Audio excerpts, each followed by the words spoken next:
Again, me and you, two dudes on a couch. Rooftop living. Yeah, absolutely. There we are, man. Yeah, we are at your Airbnb rental, which happens to be what we'll be talking about today. Yeah. What are kind of the stats look like in regards to what you'd be able to get for rent on this place as a long-term rental, as a 6-month, 12-month rental, Yeah. versus what you're getting now as a short-term rental? Yeah, that's a good question. So, Thank you.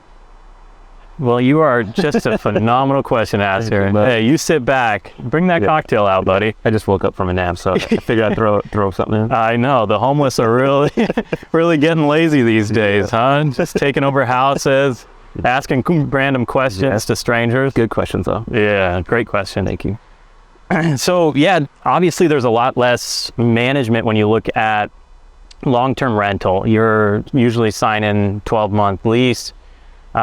People are just kind of taking care of the place, and it's a little bit more hands-off with that. But with that, if you go short-term rental style, what I've seen is that you can make, on an income perspective, you can go 3 to 4 times what you can make on long-term rental. That's pretty significant. It's massive. Yeah. Yeah, it goes from not covering your mortgage to now covering both mortgages. Yeah, so realistically, it wouldn't really make any sense for you to buy both sides of this townhouse if you're just doing this as a long-term rental.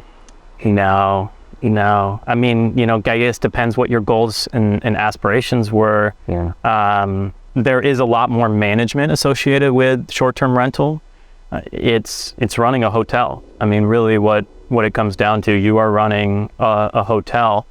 And you got to recognize that there's a lot of aspects of that. You can find property managers or you can self-manage. And I've elected to self-manage, a few different reasons, but for starters, a property manager is going to take roughly about 20% of your income. On the low end, I've heard stuff up to 30 plus %. Yeah, absolutely. Because they'll also charge some of the other fees and things like that. So that's a significant impact. Chunk of money. Yeah. But also recognizing that it is management. It is working with guests, things like that. There's things that I'll talk about here in a second of how to facilitate, how to make things easier for you. But there was a lot of learnings from it. And then secondly, I'm next door. I can hop over, deal with tenants, help facilitate maintenance, look on cleaners, things like that. So those are some of the big pieces for me that I decided to self-manage. And then third, kind of back to what we had talked about, just any sort of property manager, they don't care about the place like you do. Yeah. I live next door. It's my house as well, my area. So I'm over here picking up trash, I'm facilitating guests, I'm making sure that somebody's not too loud. And you would hope that a property manager just has that level of care and consideration. And the fact is they're not, it's not their house. Yeah. So those are some of the reasons why I had really decided to bring this in-house. So what are some of those pieces to the puzzle to be able to manage short-term rental on your own? Yeah, so there are some big pieces, big learning lessons. When I had first started out, it was trial by fire, really. It was, I don't know what I'm doing in this short-term rental space. What do I need? What are the pieces of the puzzle to make it that I'm not spending half a day every day here to try to facilitate things? So, first one was cleaners. So if you have a good cleaner, good cleaning crew, one that ideally you have a crew, one manager, and then a crew that helps to do the work, that was a big piece for me. So, and one that doesn't want to come over to your side to chat with you? I like ones that just kind of get in, get their work done, and get out. So in the end, that's a big piece, because guests are going to want, obviously, a very clean space.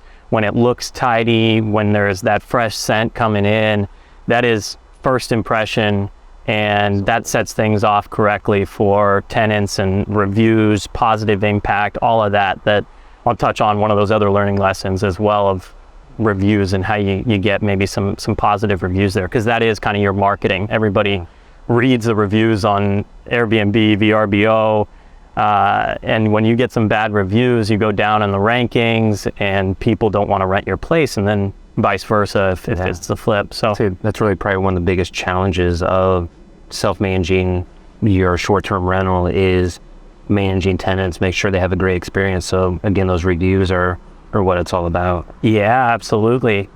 And even, really kind of having a lot of, I'll say touches at the beginning.